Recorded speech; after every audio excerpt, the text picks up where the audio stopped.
Intercasso dans les dernières conférences de l'année, qui est un cycle un peu plus difficile d'accès.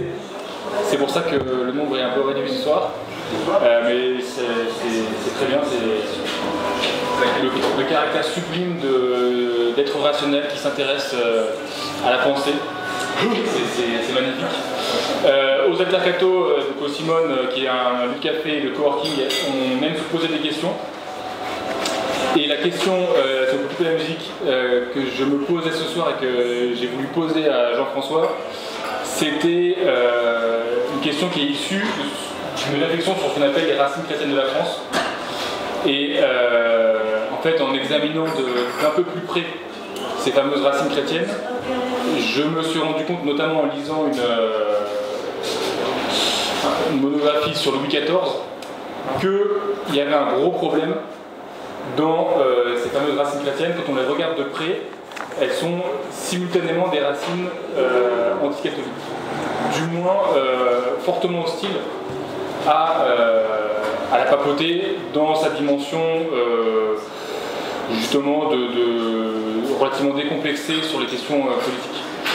Et en fait, la question que je me pose, c'est est-ce qu'il n'y a pas en France une sorte de gallicanisme transcendantal, si je peux employer une expression un peu philosophique, qui est inhérente à la construction de l'État moderne, qui aboutit à l'émergence de l'État-nation, mais qu'on voit encore aujourd'hui, notamment dans deux choses.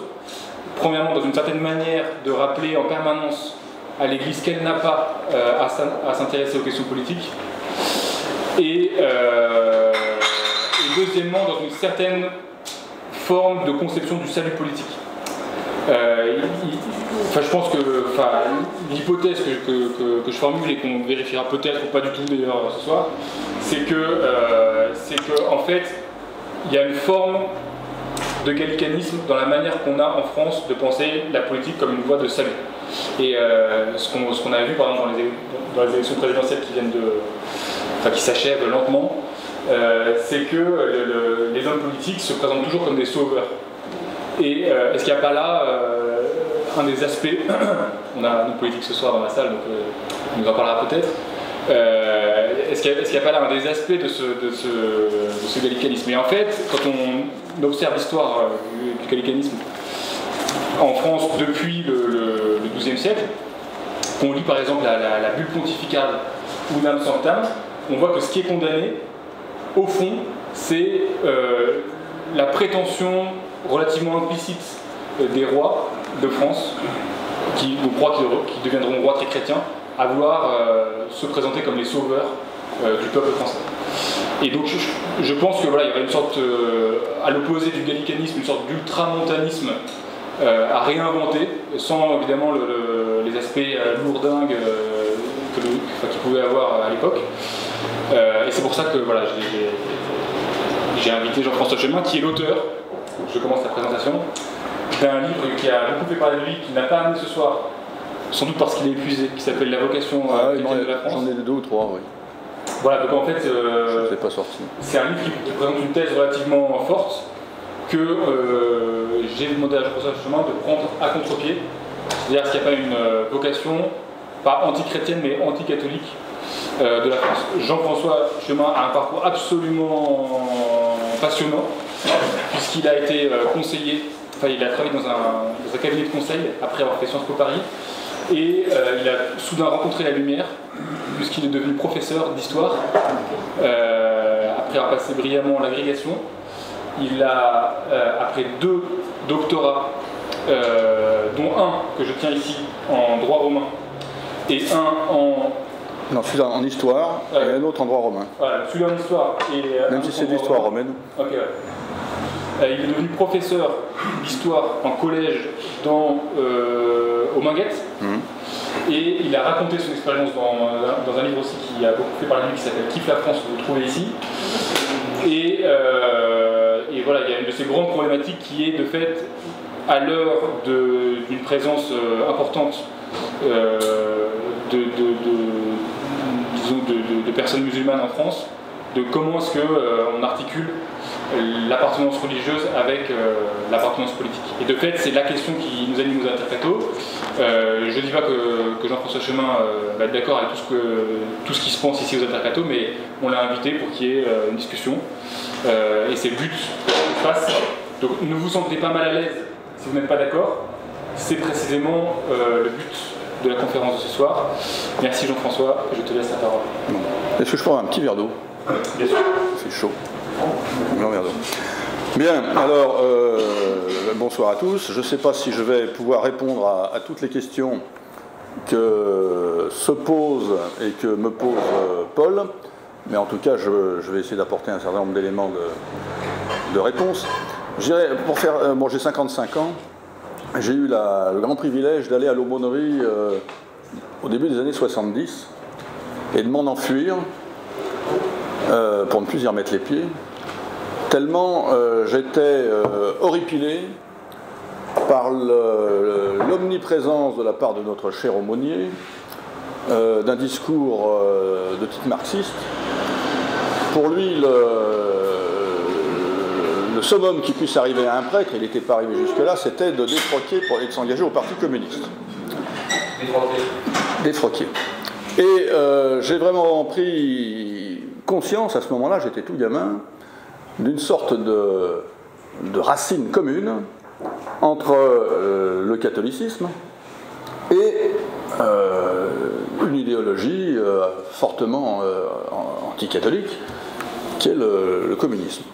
Alors ça m'a travaillé pendant longtemps, et je suis heureux aujourd'hui, où j'ai pris un peu justement, grâce à tous ces titres qui m'ont donné une légitimité, et puis aussi peut-être une formation intellectuelle plus solide pour être capable de réfléchir à ces questions, d'avoir un petit peu creusé la question, effectivement, sur ces deux frères ennemis, que sont, notamment en France, la religion catholique, l'Église catholique, et un monde politique qui, en apparence, lui est viscéralement hostile, alors que mon intuition, c'était que tout ça venait de la même chose. Alors, Paul m'a demandé de vous parler pendant 1 heure. Moi, j'ai pas envie de dire je vais vous parler pendant 1 heure, je vais vous parler pendant le temps qu'il faudra, parce que j'ai pas envie de bâcler mon propos. Peut-être que ça durera 1 heure, j'en sais rien, peut-être que ça durera 1 heure et quart, et à ce moment-là, vous m'en voudrez pas. Vous regarderez le feuilleton en replay ce soir. Voilà. Donc je voudrais vraiment essayer d'aller un peu au fond des choses. Et sur beaucoup de questions, et notamment sur la question de la laïcité, qui est un peu au cœur de notre problème, on fait remonter les réflexions à la Révolution française, au mieux au XVIIIe siècle. Hein, si vous tapez par exemple laïcité sur Google, on vous expliquera, les plus grands spécialistes, que tout ça remonte aux Lumières, etc. Moi j'ai fait donc cette thèse d'histoire romaine et ce doctorat de droit romain, donc ma période de prédilection c'est Rome, et je pense que beaucoup de choses dans le domaine politique notamment, ou juridique, qui sont les nôtres aujourd'hui, viennent de l'époque romaine. Il y a le philosophe Rémi Brague, qui a préfacé mon livre sur la laïcité, qui a écrit un livre qui s'appelle « Europe, la voie romaine ». Effectivement, je pense que les racines de tout ce dont je vais vous parler, elles se plongent dans Rome. Alors, il faut donc que je vous parle des relations qu'entretenaient à Rome la politique et la religion, donc à l'époque de la naissance du Christ. Eh bien, que ce soit sous la République ou ensuite sous l'Empire, la religion et la politique, et le politique, étaient étroitement imbriqués. Ils étaient indissociables. On entrait en carrière, si je puis dire, religieuse, quand on avait commencé une carrière politique. Les magistratures et les sacerdoces s'intercalaient, se cumulaient. Jules César était grand pontife, Cicéron était augure, Marc-Antoine était je ne sais plus quoi, il n'était pas salien, je ne sais pas quoi. Donc on était prêtre parce qu'on était magistrat. Et la religion était étroitement au service du politique. Elle avait pour but de favoriser l'effusion de la force divine sur les entreprises des dirigeants romains. Gagner une bataille, par exemple, c'était typique. Hein, voilà. Ou bien éviter une famine, ou bien voilà, il fallait assurer longue vie à l'empereur. Voilà. Bon. Le christianisme, alors toutes les religions étaient tolérées dans ce cadre-là. Même le judaïsme, en vertu de son ancienneté, etc., bénéficiait d'un statut de tolérance. Le christianisme est la première religion qui soit venue dire, dans cet ensemble bien rodé, qui avait fait ses preuves, l'État, l'empereur n'est pas un dieu, et la religion n'est pas au service de l'État. Et c'est pour ça qu'il a été persécuté. Alors, j'ajoute une chose très importante pour la compréhension de notre propos, c'est que les Romains distinguaient deux notions. La première, c'était la potestas, c'est-à-dire le pouvoir, dont le dirigeant était le détenteur en vertu de son investiture politique, mais il avait également besoin de l'auctoritas, l'autorité, qui étymologiquement veut dire le plein de force divine, qu'il détenait du fait d'une investiture religieuse. Donc pour bien gouverner, il fallait la potestas, dont la forme supérieure était l'imperium, il fallait le pouvoir et il fallait l'autorité. L'une était d'origine civile, humaine, politique, et l'autre était d'origine divine. En 311, l'empereur Constantin se convertit. Enfin, il n'est pas encore empereur, il est candidat à l'Empire, il est en guerre contre ses concurrents, il se convertit. Il ne se convertit pas par un excès de mysticisme. Il se convertit parce que le Dieu des chrétiens lui aurait assuré la victoire s'il se convertissait. Donc on a bel et bien ici une continuité de la vision traditionnelle des Romains. Les dieux, ou le Dieu, se doit d'être efficace et d'apporter sa force au chef d'État qui en a besoin. Alors pendant tout le IVe siècle ça a marché, les Romains ont bâti ce qu'on appelle aujourd'hui la théologie de la victoire, qui est un truc tout simple. Dieu, le Dieu des chrétiens, a voulu les victoires de Rome, même quand elle était païenne. L'Empire romain a vocation à s'étendre au monde entier, et pour permettre à la religion chrétienne, religion universelle, de s'étendre au monde entier. Donc l'Empire, c'est le plan de Dieu, et l'Empire, c'est l'instrument de Dieu pour étendre sa volonté. Et donc tout naturellement, l'empereur, dans la vieille tradition romaine, l'empereur qui était grand pontife, mais il n'était pas pape, mais il était le chef de la religion. À l'époque, le pape, il y avait l'évêque de Rome, et puis il n'avait pas une autorité bien supérieure à d'autres. Donc le chef de la religion, c'était l'empereur.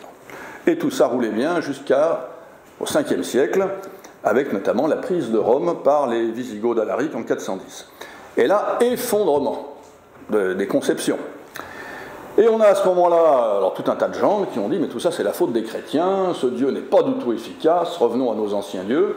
Et saint Augustin, dans la Cité de Dieu, a élaboré un discours, une vision qui est de dire la cité, il y a deux cités, il y a la cité des hommes, la cité terrestre, que nous avons tous vocation à construire, et particulièrement les politiques, mais le plus important, c'est de construire la cité de Dieu, la Jérusalem céleste. Alors, je simplifie certainement, mais l'idée est celle-là, Jérusalem céleste. Et donc, certains hommes ont plutôt vocation à travailler pour la cité de Dieu, d'autres ont plutôt vocation à travailler pour la cité des hommes. Une approche historique de saint Augustin lui permet de démontrer que ceux qui ont travaillé pour la cité des hommes ont dans l'histoire haï ceux qui ont travaillé pour la cité de Dieu, d'une haine gratuite, la haine jalouse, une haine de jaloux, et il prend l'image de Caïn qui tue Abel. Pour lui, Caïn c'est l'homme de la cité de Dieu, de la cité des hommes, pardon. Abel c'est l'homme de la cité de Dieu, et Caïn tue Abel. Donc il dit que les deux doivent coopérer, que la cité des hommes et la cité de Dieu ne sont pas incompatibles, quelque part elles doivent se rejoindre, mais néanmoins elles sont distinctes, et il y a ce paradoxe que ceux qui travaillent pour la cité des hommes haïssent ceux qui travaillent pour la cité de Dieu. C'est comme ça. Bon. Alors, là c'est très important, on va toucher avec saint Augustin un nœud du problème que je vais développer. Donc saint Augustin a bien distingué la cité des hommes et la cité de Dieu, et en disant donc que les hommes de la cité de Dieu ne sont pas au service de ceux de la cité des hommes. Bon. Premièrement. Deuxièmement, il a combattu un moine de son époque qui s'appelait Pélage, qui avait élaboré une théorie qu'on appelait le pélagianisme, qu'on appelle le pélagianisme, et qui disait l'homme a la possibilité de se sauver lui-même. par sa propre volonté. La sainteté, on peut y arriver si on a décidé d'y arriver. Et saint Augustin lui répond non, il faut la grâce divine. Donc il faut bien comprendre ces deux choses, que saint Augustin est celui qui a posé la distinction entre la cité des hommes et la cité de Dieu, et le fait qu'il faut la grâce divine pour se sauver. Ce que je vous dis là, ça a l'air d'avoir aucun rapport avec la suite, mais c'est pourtant au cœur du problème. Alors, là, je vais, de manière très simplificatrice, vous dire qu'ensuite, en gros, entre le 5e siècle, effondrement de l'Empire romain, et la fin du 8e siècle, l'établissement de l'Empire carolingien par Charlemagne, l'Église va remplir un grand vide laissé en Occident par la disparition de l'Empire romain d'Occident. Bon. Ça va continuer dans l'Empire romain d'Orient. Rome va continuer dans l'Empire romain d'Orient qui va conserver à Byzance la conception traditionnelle d'une église au service du pouvoir politique et où l'empereur est le véritable chef de la religion. Mais en Occident, dont on est les héritiers, tout ça va disparaître. Bon. On va avoir entre 800, couronnement de Charlemagne, et 1804, couronnement de Napoléon, une succession d'empires qui tous prétendent être les héritiers de l'Empire romain. Et avec un problème récurrent, qui va prendre de nombreuses formes, mais toujours le même problème, qui est au-dessus de l'autre. Est-ce que c'est l'empereur ou est-ce que c'est le pape? Alors, je vous passe les détails. Tout ça va prendre des noms divers. On va avoir la lutte du sacerdoce et de l'Empire, on va avoir la querelle des investitures, en Italie, la lutte entre les Guelfes et les Gibelins. Mais une image permet de comprendre le problème, c'est le fameux tableau du couronnement de Napoléon, un tableau de David où on voit Napoléon se couronner lui-même. Et nous a-t-on expliqué dans nos manuels scolaires, tout ça c'est la conséquence de la Révolution française, qui fait que Napoléon, héritier de la Révolution, représente le peuple, donc il se couronne lui-même, et le pape n'est qu'un comparse. C'est faux, enfin c'est peut-être vrai, mais très partiellement. En définitive, Napoléon ne faisait que reproduire un schéma qui s'était présenté au moment du couronnement de Charlemagne. Le pape Léon III voulait couronner Charlemagne, et Charlemagne voulait se couronner lui-même, devant le pape incliné, parce qu'à Byzance, c'est ce qui se faisait. Et il y a eu quasiment, nous disent les chroniqueurs de l'époque, non pas une lutte, mais enfin une petite bagarre quoi, entre Charlemagne et le pape. Finalement, le pape a couronné Charlemagne, mais Louis le Pieux, fils de Charlemagne, a tenu à se mettre la couronne sur la tête lui-même. Donc on va avoir pendant 1000 ans un conflit entre un empire à vocation universelle, un empereur, chef d'un empire à vocation universelle catholique, et une église, un pape, chef de cette église à vocation universelle, pour savoir qui des deux a la prééminence. Vous allez me dire, il n'y a pas de prééminence, il y en a un qui a la potestas, et l'autre qui lui octroie l'auctoritas. Bon. Simplement, la différence entre la religion catholique et les religions païennes, c'est que la religion catholique a un contenu moral.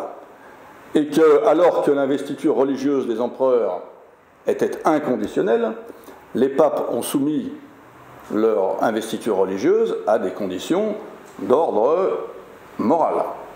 Bon, par exemple, Louis le Pieux a été déposé parce qu'il était en guerre avec ses fils. Et que l'Église considérait que c'était pas joli de se battre avec ses fils. Donc, elle a déposé, tout pieux qui soit, Louis le Pieux. Bon. Alors, il y a eu des considérations morales, mais les papes se sont mis à considérer que les empereurs et que tout pouvoir politique leur était inférieur. Et il y a eu un glissement de la notion d'autorité à la notion de summa potestas, c'est-à-dire de pouvoir éminent, de pouvoir supérieur. Les papes se sont mis, et très tôt, dès Grégoire le Grand, à considérer que le pape était au-dessus de l'empereur pour ce qui était du pouvoir. Donc il y a un glissement. Bon. Alors c'est ce qu'on va appeler la théorie des deux glaives. L'idée étant qu'il y a deux glaives, l'un est brandi par l'Église, par le pape, et l'autre est brandi pour l'Église, par les souverains. L'exemple, c'est les croisades. les rois de France, d'Angleterre, l'empereur d'Allemagne sont partis aux croisades sur l'ordre du pape. C'est exemple typique de la théorie des deux glaives. Bon. Voilà le contexte à l'époque impériale. Il se trouve qu'à la fin du Moyen-Âge, l'idée impériale va s'effriter. Elle va s'effriter pour différentes raisons, mais l'une des raisons principales, c'est l'échec de Frédéric de Hohenstaufen, empereur du Saint-Empire romain germanique, face à l'Allemagne, à la papauté, l'extinction de la dynastie des Hohenstaufen, et on va avoir pendant 25 ans un grand interrègne où il n'y aura plus d'empereur en Allemagne. Donc ça va véritablement renforcer les volontés d'émancipation de ceux qui voulaient créer des États nationaux. Par exemple, la France, jusqu'à cette époque-là, on n'a pas parlé de royaume de France. On a parlé de royaume des Francs. À un moment donné, on parlait même de Francie occidentale, qui était la partie occidentale de l'empire de Charlemagne. Mais l'idée qu'il y avait vraiment un royaume de France, elle s'est structurée au XIIIe siècle. Bon. Et donc il y a quelques dates importantes. La victoire de Bouvines en 1214 sur l'empereur germanique et le roi d'Angleterre. Il y a eu également la redécouverte du droit romain au XIIIe siècle qui a apporté des éléments théoriques pour renforcer la notion de pouvoir du souverain. Donc le grand interrègne dont je vous parlais a duré de 1250 à 1273. On a vu des juristes, des légistes autour du roi qui ont théorisé le pouvoir du roi de France, et notamment un certain Jean de Blaneau, près de Cluny, qui en 1256 écrivait « Le roi de France est empereur en son royaume, car il ne se reconnaît pas de supériorité en matière temporelle. » Donc ça c'est très intéressant. Ça veut dire que ça veut dire que le roi de France n'est pas supposé prêter hommage à l'empereur germanique, alors que la France avait fait partie de l'empire de Charlemagne. Le royaume de France est désormais un royaume totalement autonome, totalement indépendant. Deuxièmement, le roi de France affirme son pouvoir sur les féodaux. Voilà. Mais troisièmement, le roi de France affirme son pouvoir par rapport à la papauté, et refuse donc que le pape puisse avoir sur lui cette summa potestas que certains papes prétendaient brandir. Hein. Alors, donc le XIIIe siècle est une époque charnière pour notre sujet, donc le gallicanisme, et tout va se cristalliser à la charnière précisément extrême fin du XIIIe, début du XIVe, par le conflit entre le roi de France Philippe le Bel, petit-fils de Saint-Louis, et le pape Boniface VIII. Alors ça commence par une histoire complètement stupide d'impôts. Les papes levaient traditionnellement dans les différents États chrétiens des impôts qui permettaient de financer le clergé. En revanche, le clergé était dispensé d'impôts au profit du roi ou de l'empereur. Voilà. Donc en 1296, le pape Boniface VIII a excommunié tout souverain qui prétendrait lever des impôts sur le clergé. Donc ça visait Philippe le Bel qui avait cherché à récupérer de l'argent pour financer ses guerres. Bon. En riposte, le roi Philippe le Bel a interdit au pape de lever certains impôts sur le clergé français. Bon. Tout ça a débouché sur un échange d'amabilité. Donc il y a eu une bulle à Ausculta Fili en 1301, dans laquelle le pape Boniface VIII rappelle à Philippe le Bel la théorie des deux glaives, donc sa supériorité, hein, sa summa potestas, voilà.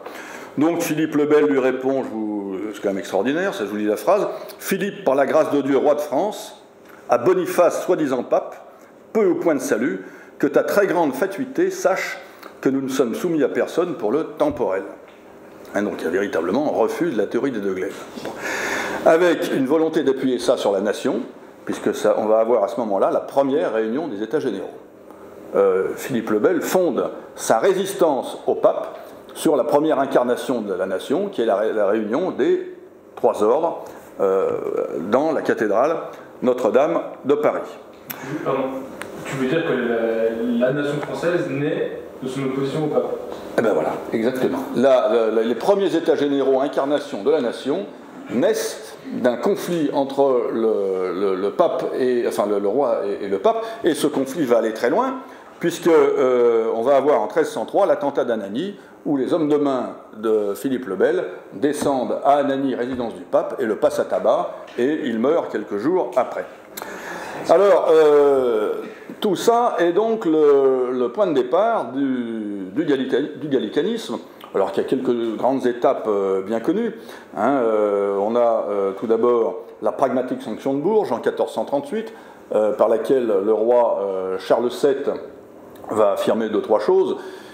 Il faut savoir, là j'ouvre une petite parenthèse, mais que après l'affaiblissement de l'Empire, on va avoir une période d'affaiblissement de la papauté, avec notamment ce qu'on a appelé le grand schisme d'Occident, où pendant plusieurs décennies, on n'aura pas un pape, on n'aura pas 2 papes, on en aura 3. Bon. Donc les différents souverains se déchirant sur le pape qu'il faut choisir. Donc c'est l'époque où va se développer une théorie qu'on appelle le conciliarisme, qui dit finalement le pape n'a pas tant d'autorité que ça, le plus important c'est le concile, la réunion des évêques, dont l'autorité est supérieure à celle du pape. Et il peut y avoir des réunions, des conciles à l'échelle de la chrétienté, mais également des conciles nationaux. Bon. Donc, dans la pragmatique sanction de Bourges, il y a l'affirmation de la supériorité du concile sur le pape. Ça, c'est une première chose. Il y a deuxièmement le fait que le roi de France a le droit de nommer les évêques et les abbés. Bon, ça, il n'y a pas beaucoup plus, mais c'est essentiel. Le clergé de France ne dépend plus, en tout cas pour sa nomination et pour différents aspects temporels, puisque les clercs étaient aussi quelque part des féodaux, ne dépend plus du pape, mais il dépend du roi. Alors, on a donc la pragmatique sanction de Bourges en 1438, le concordat de Bologne sous François Ier en 1516, la déclaration des 4 articles rédigés par Bossuet en 1682. Bon. Donc les grandes idées, ce qu'on peut dire sur le gallicanisme, il n'y a pas beaucoup plus. Hein. C'est nomination des évêques et des abbés par le roi et affirmation de la supériorité du concile sur le pape. Bon. Il n'empêche que certains historiens, notamment Pierre Chenu, ont parlé à propos du gallicanisme de quasi-schisme. Hein. Le catholicisme français n'était pas schismatique, mais en grande distance vis-à-vis de Rome. Tout ça nous amène à un événement très important qui est les guerres de religion. Bon. Donc, fin du XVe siècle, début du XVIe siècle, apparition donc des différents protestantismes et déclenchement des guerres de religion. Guerres de religion, c'est très important, il faut que je vous en dise un mot, parce qu'elles font partie de l'histoire noire, de la légende noire du christianisme, et notamment de l'Église catholique. Or, les guerres de religion n'ont pas été provoquées par l'Église catholique en tant que telle. Elles sont la conséquence de cette idée, qui était courante à l'époque, mais qui venait de Rome et du temps du paganisme, que tout le monde doit avoir la même religion que le chef de l'État. C'est-à-dire que contester la religion du chef de l'État, ou bien avoir par rapport à elle une opinion hétérodoxe, une opinion hérétique, c'était remettre en question l'autorité du chef de l'État. Il y avait une sorte d'atteinte à l'ordre public, mais qui n'était pas le fait de l'Église. Que l'Église décrète « Monsieur un tel est un hérétique », c'est son problème. Mais ce qui ne va pas, c'est quand l'État, le bras séculier, considère qu'il faut éliminer l'hérétique, éliminer l'hérésie, parce que si on ne le fait pas, c'est l'autorité de l'État qui est remise en question. D'accord ? Donc il y a eu effectivement des guerres de religion. Quand le roi, comme en France, était catholique, eh bien on a persécuté les protestants. Quand le grand-duc, comme en Saxe, était protestant, on a persécuté les catholiques. Et tout ça s'est soldé par une expression, cuius regio, eius religio. C'est ce qui a été décidé à la paix d'Augsbourg, c'est-à-dire que chacun doit suivre la religion de son souverain. Bon, donc,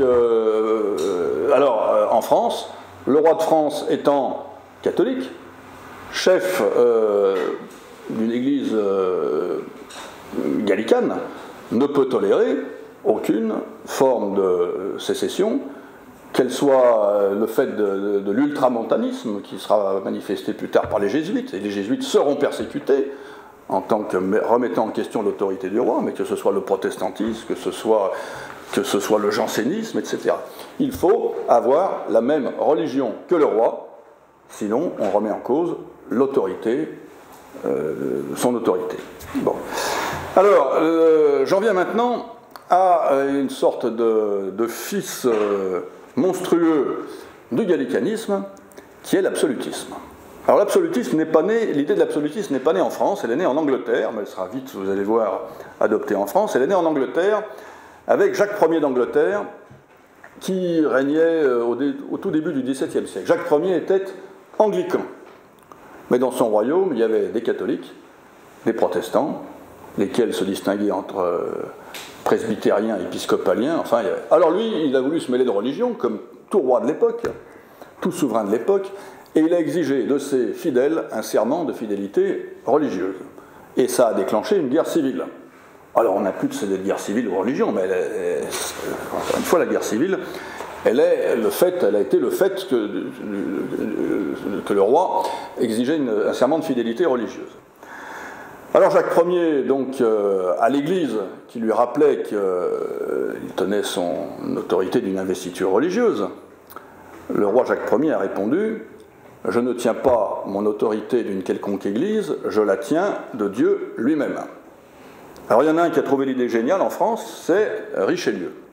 Et Richelieu a intégré en France cette idée d'absolutisme en disant « Mais le roi ne tient pas son autorité de l'Église, il la tient de Dieu lui-même ». Donc c'est un cran de plus par rapport au gallicanisme. Le roi est à la tête d'une Église nationale, mais en plus il ne lui doit pas son autorité, il la tient directement de Dieu.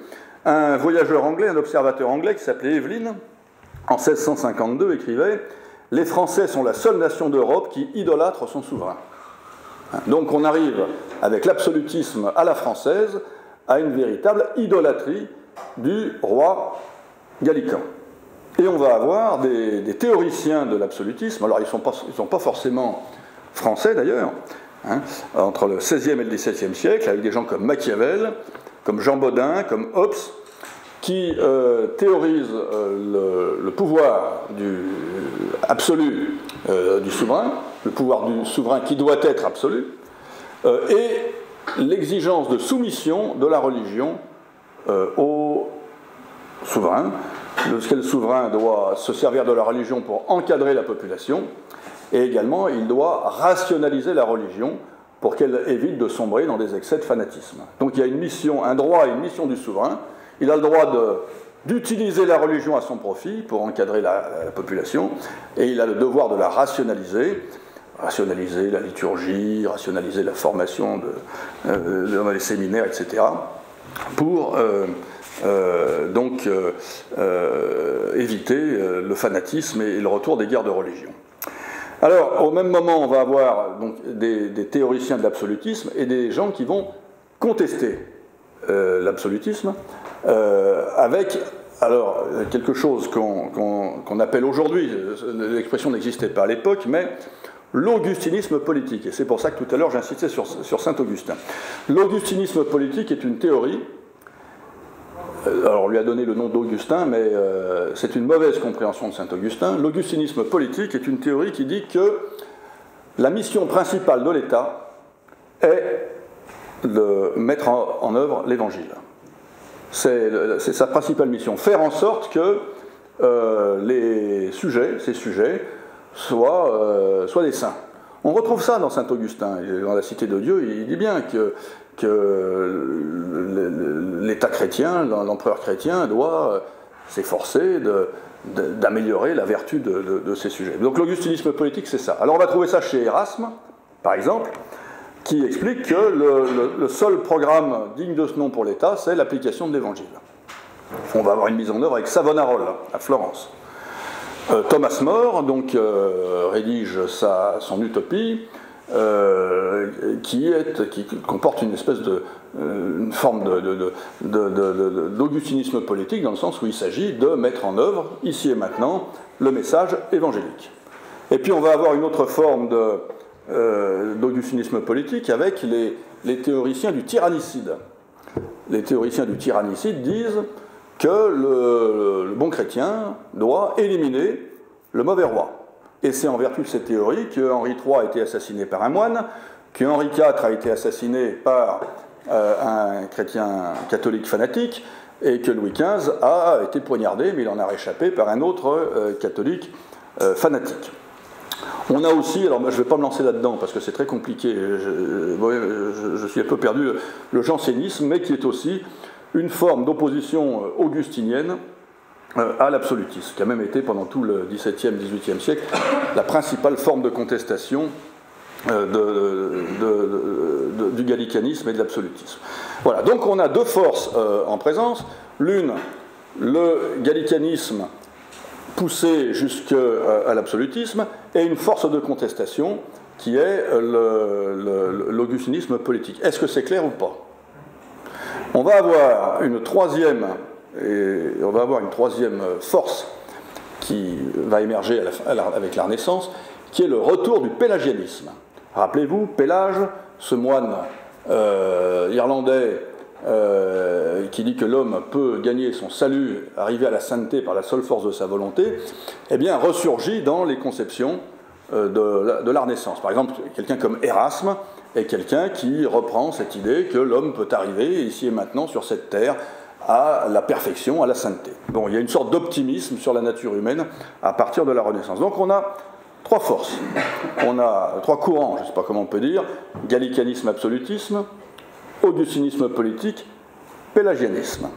Imaginons maintenant, et j'en arrive à ma troisième partie, que j'intitule « Vers le totalitarisme », imaginons la rencontre entre l'absolutisme, c'est-à-dire la toute-puissance de l'État et notamment en matière religieuse, l'augustinisme politique, c'est-à-dire le fait que l'État doit faire en sorte que le message évangélique s'applique ici et maintenant, et le pélagianisme, qui consiste à dire que nous avons la possibilité d'être tous des saints, et que si nous ne sommes pas des saints, c'est que nous ne le voulons pas.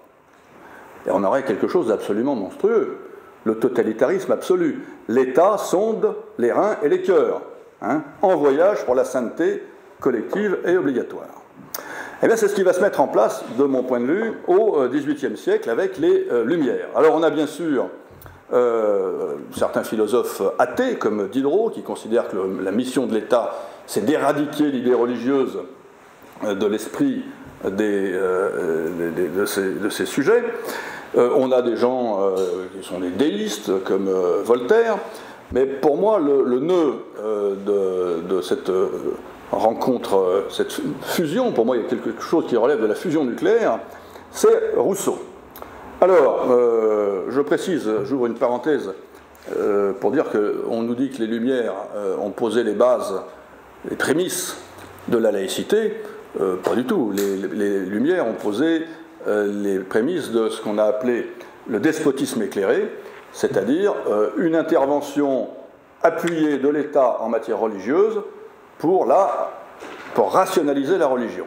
L'exemple typique pour la religion catholique, c'est Joseph II d'Autriche, qui a fermé tous les monastères contemplatifs parce que ça ne sert à rien, qui a nationalisé les séminaires, qui a confisqué les biens du clergé, qui a réformé la liturgie, j'en passe et des meilleurs. Bon. Alors donc les Lumières ne sont absolument pas les fondements d'une séparation de l'Église et de l'État, mais au contraire d'un interventionnisme forcené de l'État en matière religieuse. Alors j'en viens à mon ami Rousseau. Qu'est-ce qu'il dit Rousseau? Il dit que l'homme est naturellement bon, pélagianisme absolu. Bon.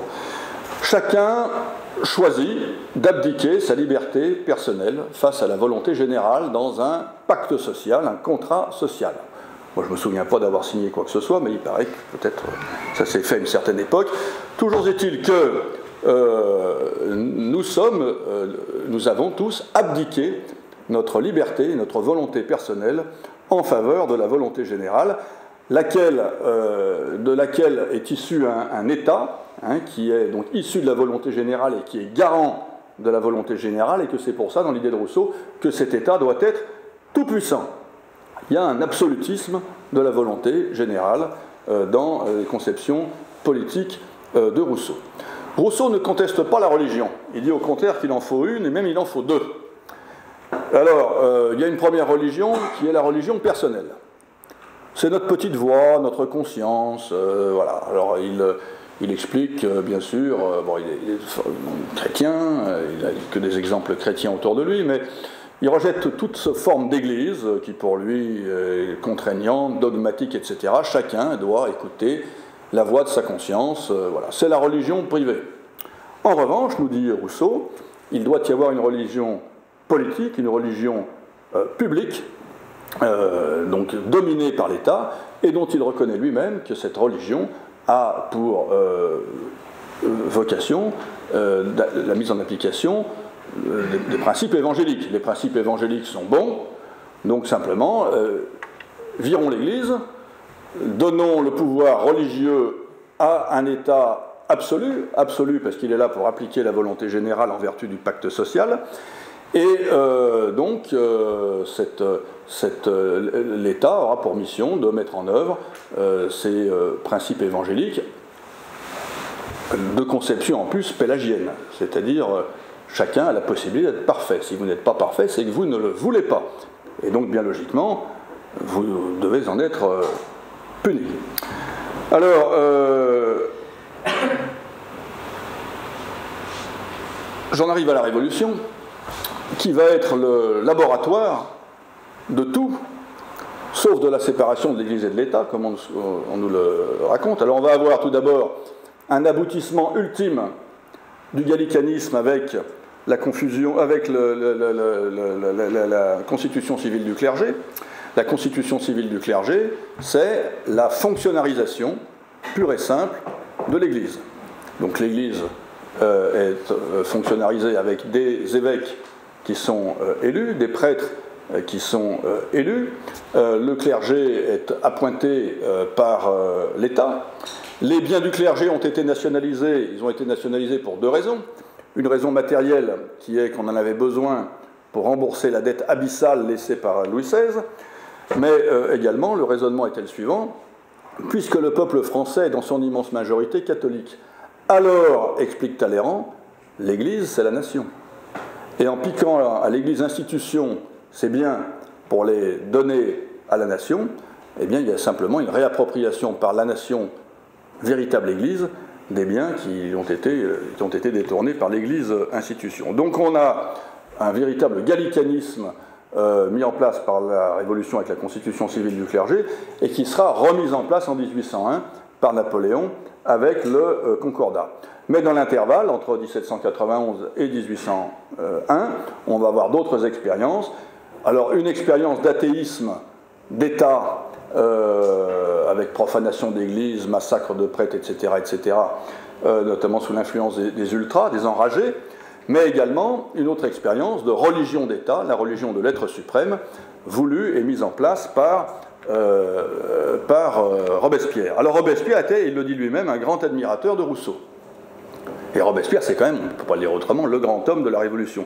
Je vais quand même vous lire 2-3 petites citations de Robespierre, parce qu'elles valent leur pesant de cacahuètes. Appelé à jouer, il écrit ça dès 1789, appelé à jouer un rôle au milieu des plus grands événements qui aient jamais agité le monde, donc il avait une prescience de ce qui allait devenir, assistant à l'agonie du despotisme et au réveil de la véritable souveraineté, je me dois à moi-même, je devrai bientôt à mes concitoyens compte de mes pensées et de mes actes. Ton exemple, il s'adresse à Rousseau, ton exemple est là devant mes yeux, je veux suivre ta trace vénérée, dussé-je ne laisser qu'un nom dont les siècles à venir ne s'informeront pas.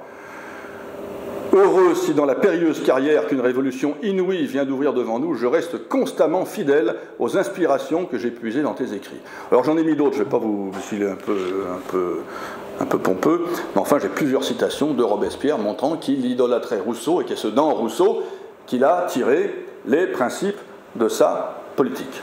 Et la terreur est la conclusion logique de ces principes rousseauistes. L'homme est naturellement bon, pélagianisme. Donc la sainteté, ce que Robespierre appelle la vertu, on peut y arriver par la simple force de sa volonté. Si on n'y arrive pas, eh bien on doit être puni et accessoirement éliminé. Et le principal rôle de l'État, eh bien, c'est de mettre en œuvre cette espèce de christianisme sans Dieu et sans Église, hein, par tous les moyens. Donc on a la confusion, la convergence, la confluence, puisqu'on est à Lyon, de l'absolutisme, du pélagianisme et de l'augustinisme politique. Et face à cette toute-puissance de l'État, eh bien, il faut briser toute forme de résistance. Alors il y a les privilèges, c'est pas seulement les privilèges de la noblesse et du clergé, c'est le privilège des corporations, les privilèges des villes, les privilèges des provinces, tout ce qui pouvait protéger des groupes d'hommes de la toute-puissance de l'État. Il faut qu'on soit tout seul, tout nu devant cette toute-puissance. Et il y a bien sûr l'Église, qui à l'époque se dresse comme autorité concurrente de l'État, qui doit donc être soit soumise, intégrée à l'État, les prêtres jureurs, soit impitoyablement exterminée, et c'est véritablement ce que la terreur a voulu mettre en œuvre. Alors, donc j'ai parlé, je zappe le 19e siècle, parce que c'est le Concordat, c'est une expérience de gallicanisme total, où donc, je vous rappelle que les évêques sont nommés par l'État. A priori, pendant une bonne partie du siècle, il n'y a plus d'abbés à nommer, parce que de toute façon, on a fermé tous les monastères. Les prêches sont des fonctionnaires, les prêtres sont des fonctionnaires, leurs prêches sont soumis au contrôle du préfet.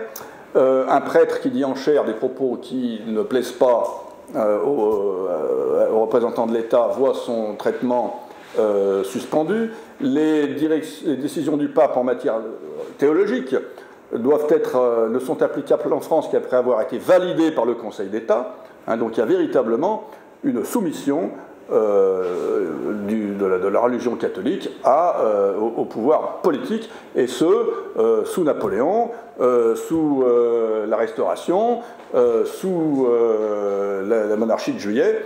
Ça va commencer à changer avec Napoléon III, qui est ouvert aux idées ultramontaines. Et les premiers qui vont d'ailleurs réclamer la séparation de l'Église et de l'État, ce sont des catholiques, Lamennais, Lacordaire, plus tard Montalembert.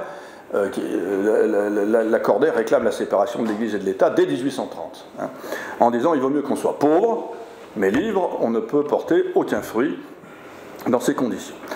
Alors, là, je disais tout à l'heure qu'à partir de Napoléon III, on va avoir un élan, un retour de l'ultramontanisme en France. Et je dirais un retour, on a eu quand même en France, depuis Philippe le Bel, 1300, jusqu'à Napoléon, enfin, on va dire milieu du 19e siècle, ça fait 550 ans de gallicanisme de plus en plus exclusif et virant à l'absolutisme. Donc, retour en force de l'ultramontanisme, sous l'influence de catholiques comme Montalembert, Veuillot, etc., etc., et retour de la République, avec donc un peuple catholique de plus en plus tourné vers Rome. Et c'est là qu'on va voir donc la fameuse phrase, qu'on va entendre, la fameuse phrase de Gambetta, le cléricalisme, voilà l'ennemi. Pourquoi est-ce que Gambetta disait le cléricalisme, voilà l'ennemi? Parce que le pape de l'époque avait eu l'audace de s'adresser directement aux fidèles catholiques sans demander l'autorisation du pouvoir politique. Donc c'est à propos d'une adresse du pape aux catholiques de France que Gambetta a sorti sa fameuse phrase « le cléricalisme, voilà l'ennemi ». Alors, là vous connaissez aussi toute cette histoire qui se déroule en gros de 1877 avec l'arrivée, le retour au pouvoir de républicains purs et durs jusqu'à la Première Guerre mondiale, qui est un combat que l'État va mener contre l'Église pour l'exterminer. Alors, là encore, il faut bien comprendre les conditions de ce combat. On ne peut pas dire qu'il y a un désintérêt total de la République, de la Troisième République, pour la religion. Bien au contraire. Si la Troisième République combat l'Église catholique, c'est qu'elle se conçoit elle-même comme une véritable religion. Et elle ne le cache pas. Elle ne le cache pas. Et il y a un homme qui est tout à fait important là-dedans, qui s'appelait Ferdinand Buisson. Ferdinand Buisson, qui va être pendant une vingtaine d'années le grand Manitou du ministère de l'instruction publique. Ferdinand Buisson, dont le grand spécialiste aujourd'hui, c'est M. Vincent Payan. Alors Ferdinand Buisson était issu d'une famille protestante. Évidemment, c'est comme ça, peut-être qu'on peut les comprendre, mais dans la lutte contre l'Église catholique, on retrouve très souvent des protestants. Bon, avec qui ils ont eu à souffrir de l'État gallican, avec notamment la révocation de l'édit de Nantes, on peut les comprendre. Mais donc Ferdinand Buisson était un protestant libéral. À titre personnel, il était athée, mais il avait du respect pour le message évangélique. Et son idée à lui, c'est que la République, ce devait être la mise en application des principes évangéliques, donc on en revient à l'augustinisme politique, et que le cœur du réacteur de cette mise en application, ça devait être l'instruction, qu'on appelle aujourd'hui l'éducation nationale. Donc il y a dans l'idée de Ferdinand Buisson, je vais d'ailleurs vous citer une citation, ça vaudra mieux que mon long blabla. Elle est de Payan, mais Payan commentant la position, les idées de Ferdinand Buisson. Toute l'opération consiste bien, avec la foi laïque, à changer la nature même de la religion, de Dieu, du Christ, et à terrasser définitivement l'Église. Non pas seulement l'Église catholique, mais toute Église et toute orthodoxie. Déisme humain, donc c'est ce qu'ils veulent mettre en place, un déisme humain, humanisation de Jésus, religion sans dogme, ni autorité, ni Église, toute l'opération de la laïcité consiste à ne pas abandonner l'idéal, l'infini, la justice, l'amour, le divin, mais à les reconduire dans le fini, sous l'espèce d'une exigence et d'une tâche à la fois intellectuelle, morale et politique. C'est-à-dire qu'en fait, il faut exiger du peuple de se comporter en modèle de vertu et de charité chrétienne, en ayant renoncé à toute idée de Dieu, en ayant renoncé à l'idée même de Christ, Dieu, Fils de Dieu, en ayant rejeté l'Église aux marges, mais la République se comportant en véritable Église de substitution, et on retrouve là cette idée d'absolutisme, cette idée d'augustinisme politique et également cette idée de pélagianisme, puisque nous avons tous mission à faire en sorte, notamment dans l'éducation nationale, que nos élèves deviennent d'authentiques saints républicains.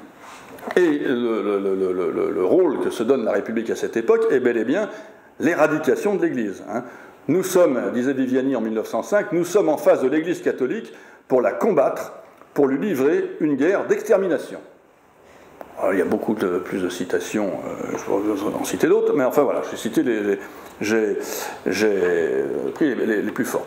Alors la Première Guerre mondiale va mettre opportunément, si on ose dire, un terme à cette politique d'éradication de l'Église en réconciliant dans l'union sacrée les différentes parties. C'était l'époque de ce qu'on appelle les curés sacerdotes. Les moines qui avaient été chassés en 1901, et même certains d'ailleurs dès 1881-82, les moines, pour beaucoup dont de Lattre, supérieur des bénédictins qui vivaient en exil à l'île de Wight, avaient demandé à ces moines de ne pas participer au conflit, en disant « mais vous avez été chassés en 1901, c'est plus votre affaire ». Et ces moines sont partis, et ils ne sont pas partis comme brancardiers, ils sont partis, certains comme soldats, certains comme officiers. Il y a eu énormément de moines et de prêtres d'ailleurs tués au combat, il y en a qui ont été, énormément qui ont été décorés. Et quand en 1924, notre cher Édouard Herriot a décrété, avec l'arrivée au pouvoir du cartel des gauches, qu'il allait rechasser les moines, ils ont dit cette fois-ci nous ne partirons plus. Et ils sont restés. J'ouvre une parenthèse, je parle d'Édouard Herriot. Cette période d'anticléricalisme forcené de la Troisième République, je suis très frappé de voir que dans notre notre débonnaire ville de Lyon, les principales avenues portent les noms d'anticatholiques virulents. La place Edgar Quinet, le cours Gambetta, l'avenue Viviani, la rue de Herriot, et je suis sûr que j'en oublie. Donc voilà, tous ces gens-là passent pour des braves gens, alors qu'ils avaient ni plus ni moins comme projet avoué l'éradication, y compris par la violence, de l'Église catholique, pour se substituer à elle et donc faire de la République une nouvelle religion. Alors, les choses se sont tassées après la Première Guerre mondiale et on a eu une centaine d'années enfin même un peu moins, une petite centaine d'années, ouais. Enfin, on va dire qu'au XXe siècle, on a eu à peu près la paix, avec néanmoins deux grandes compréhensions de la laïcité. Certains, on va dire plutôt à droite de l'échiquier politique, qui vivent la laïcité comme effectivement une relation relativement apaisée entre l'Église et l'État, chacun respectant l'autre, normalement. La loi de 1905 ne dit absolument pas que l'Église n'a pas à s'exprimer en matière politique. La loi de 1905, elle dit que l'État ne reconnaît officiellement aucun culte. Mais le fait d'avoir... en 1789, on a confisqué les biens de l'Église, qu'elle n'avait pas volés. Pendant des siècles, elle les avait accumulés par des donations in articulo mortis de gens qui voulaient se faire leur petite place au paradis et qui laissaient qui une maison, qui une terre, etc. Donc au bout de plus de 1000 ans, ça commençait à faire, certes. Bon, on lui confisque tout ça. En 1801, Concordat, l'Église y renonce, mais on dit en contrepartie, on va vous rémunérer vos prêtres. Bon, très bien. En 1905, on dit, on ne va plus vous rémunérer vos prêtres, mais on ne vous rend pas vos biens. Par contre, ce qu'on ne vous avait pas piqué, on va vous le piquer maintenant, les biens mobiliers, les inventaires. Donc l'Église, elle se fait voler 3 fois. Mais la contrepartie de cette fait voler 3 fois, et de se retrouver en petite tenue, c'est qu'elle a gagné le droit de s'exprimer sur tous les sujets qu'elle veut. Maintenant, elle ne doit plus rien à personne. Alors, voilà, donc pendant quelques décennies, ça a fonctionné. Puis il y a un deuxième courant, qui se situe plus sur la gauche de l'échiquier politique, dans la tradition républicaine, qui considère que le but de la République, c'est bel et bien l'élimination de l'Église, et que donc l'Église doit commencer par la fermer. Bon. Alors on en est aujourd'hui à la situation actuelle, et qui est une situation qui, pour moi, est totalement l'héritière de ces quasiment 2000 ans que je viens de vous présenter. Et tout d'abord, elle est marquée par un véritable absolutisme républicain. L'État continue, et je dirais de plus en plus, de se prendre pour l'Église. Avec tout d'abord une véritable sacralisation de la République. J'ai été très frappé par cette phrase de Hollande, le lendemain de l'égorgement du malheureux père Hamel. Hollande qui a dit « Tuer un prêtre, c'est profaner la République ». Là, pour moi, déjà profaner la République, profaner fanum le temple, donc la République serait un temple, hein, quelque chose de sacré, et donc le prêtre ferait partie de la République. Cette phrase est extrêmement troublante. Les grands hommes de la République sont enterrés, les grandes femmes, au Panthéon, donc là aussi, il y a un endroit où sont enterrés des dieux. Bon. La laïcité est vécue comme une nouvelle religion, et là je vais donner la parole à Payon.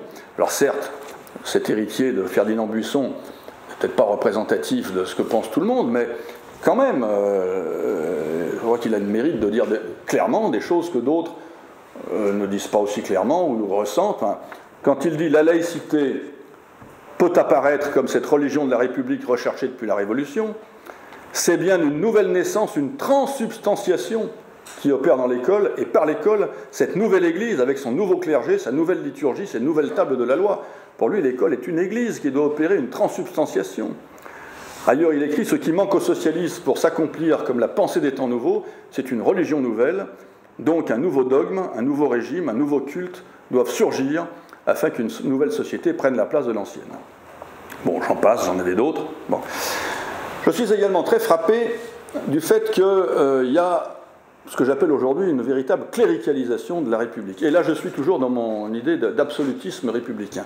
Il y a ce que j'appelle une cléricalisation de la politique avec un glissement du rôle, du sens de clerc. Le clerc, traditionnellement, c'est le prêtre. Bon, d'où cléricalisme, clergé. Au Moyen-Âge, on va dire vers le XIIe siècle, le terme de clerc s'élargit aux intellectuels. Et pourquoi est-ce qu'il s'élargit aux intellectuels? Parce qu'à l'époque, les premières universités sont des universités qui relèvent du pape. La Sorbonne, par exemple, relève du pape lui-même. Donc les professeurs et les étudiants des universités ont le statut de clerc. Et donc il y a un glissement du mot clerc du prêtre à l'intellectuel. L'intellectuel, et aujourd'hui quand on parle d'un prêtre, on parle d'un clerc, on va parler d'un professeur d'université, on va parler d'un journaliste, on va parler d'un écrivain, on va éventuellement parler d'un homme politique, mais il y a toujours ce mot clerc. Et je suis extrêmement frappé de voir que aujourd'hui, nos clercs, donc nos intellectuels, nos journalistes, et aussi de beaucoup d'hommes et de femmes politiques, se prennent pour des curés. C'est-à-dire qu'on ne nous explique pas les choses, on nous fait des leçons de morale. On ne conteste pas nos arguments, on nous diabolise. Il y a en permanence une sorte de diabolisation, en tout cas par certains, des gens qui ne pensent pas comme eux. On ne va pas dire vous avez tort, on va dire oulala, on ne va pas discuter avec vous, vous êtes le diable. Bon. Avec une sorte de... On en arrive presque à une sorte de pantomime, de théâtre grec, hein, comme les dernières élections, avec des gens qui portent un masque souriant, d'autres qui portent un masque grimaçant, et ceux qui portent le masque souriant dénoncent ceux qui portent le masque grimaçant. On en arrive presque à une sorte d'inquisition. Hein, et véritablement, aujourd'hui, c'est... voilà. Alors, donc, ce que j'appelle une véritable cléricalisation de la politique. Et puis également, un fort dogmatisme. Alors, tout d'abord, le dogme du progrès. D'où vient cette idée du progrès? Cette idée que le futur est par essence meilleur que le passé. C'est une idée chrétienne. Les anciens connaissaient deux formes de temps. Le temps régressif, c'est-à-dire cette idée de l'âge d'or, et on sait que plus on s'éloigne des ancêtres, plus c'est la décadence, et puis également le temps cyclique, celui de l'éternel retour. Le christianisme est la religion qui est venue apporter cette idée qu'il y a un temps linéaire, avec une création du monde, une fin du monde, une incarnation, etc., et qu'on va vers un moins bien, d'un moins bien vers un mieux. Donc l'idée du progrès, c'est une idée chrétienne. Or, il y a aujourd'hui une sorte de culte hein, du progrès, c'est un dogme en marche. Tiens, regardez, en marche, on est en marche, on avance vers quoi? On n'en sait rien, mais ce qui est important, c'est de marcher. Ou bien ce mot conservateur est un mot qui commence mal. Si on est conservateur, forcément, c'est qu'on n'est pas bien malin, puis si on est réactionnaire, c'est qu'on est franchement méchant. Donc il y a une sorte de dogme d'origine chrétienne qui est le bienfait du progrès. La démocratie, qui est également le pire des systèmes à l'exception de tous les autres. Hein, on ne peut absolument pas remettre tout ça en question. Voilà. Donc, laïcité, nouvelle religion, cléricalisation, dogmatisme politique, je vois là donc une forme d'absolutisme d'État. Et puis donc il y a un retour en force de l'augustinisme mélangé de pélagianisme, hein, en gros, aimez-vous les uns les autres sous peine de prison, avec notamment tous les termes en phobie. Hein, il ne faut pas être islamophobe, il ne faut pas être homophobe, il ne faut pas être grossophobe, je l'ai lu quelque part, il ne faut pas être andiophobe. Voilà. On est toujours accusé de ne pas assez aimer notre voisin. Mais est-ce que le rôle de la politique, c'est de me demander d'aimer mon prochain? Je peux éventuellement le respecter. L'autre jour, je traverse un village en voiture, c'était marqué « Aimer nos enfants ». Moi, je suis là pour respecter une limitation de vitesse, éventuellement. Je ne suis pas là pour aimer leurs gamins. J'en ai rien à foutre de leurs gamins. Je les aime pas. Je ne vais pas dire je les connais pas, pourquoi je les aimerais. Bon, alors voilà, donc il y a aujourd'hui cette espèce d'appel à l'amour. Voilà, l'État est là pour nous inviter, sous peine de sanction, à aimer notre prochain. Bon. Les apôtres partageaient-ils leurs biens et vivaient-ils sur un strict pied d'égalité? Nous sommes invités, comme les apôtres, à partager nos biens avec nos concitoyens. Saint Paul écrit-il qu'il n'y a plus ni homme ni femme. Hein, nous sommes appelés à appliquer la théorie du genre. Le Christ nous invite à accueillir l'étranger, mais celui qui frappe à notre porte. Nous sommes invités à ouvrir toutes grandes les frontières aux millions de réfugiés qui se pressent chez nous. Le Christ nous invite à tendre la joue droite quand on nous a frappé sur la joue gauche, ou l'inverse, je ne sais plus, et à dire, à reconnaître que si on voit une paille dans l'œil du voisin, c'est peut-être qu'on a une poutre, et nous sommes lancés dans c'est notamment flagrant dans les programmes scolaires d'histoire, dans une longue série de repentances, on dirait les flagellants de Séville, et regardez comme on a été de méchants esclavagistes, et de méchants colonialistes, et de méchants complices de la Shoah, et regardez comme nous sommes racistes, etc., etc. Bref, j'ai l'impression de vivre dans une gigantesque aumônerie à ciel ouvert. Voilà. Le tout toujours, effectivement, avec un harcèlement de l'Église catholique, hein, qui, dès qu'un évêque ouvre la bouche, on lui trouve une affaire de pédophilie, et il rentre dans son trou. Bon. Également, donc, une inquisition généralisée. Je ne sais pas si vous avez constaté quelques expressions qui ont cours, notamment beaucoup dans les journaux, surtout d'un certain bord politique. Il s'agit toujours d'arracher le masque de quelqu'un, de le démasquer. Hein. Comme on m'a dit au collège, quand on a découvert, grâce à Internet, nous savons maintenant qui tu es vraiment. Hein, voilà. Donc il y a véritablement cette idée de démasquer, dénoncer, éliminer les loups qui sont cachés dans le troupeau des brebis, hein, avec donc des chasses aux sorcières, des lynchages.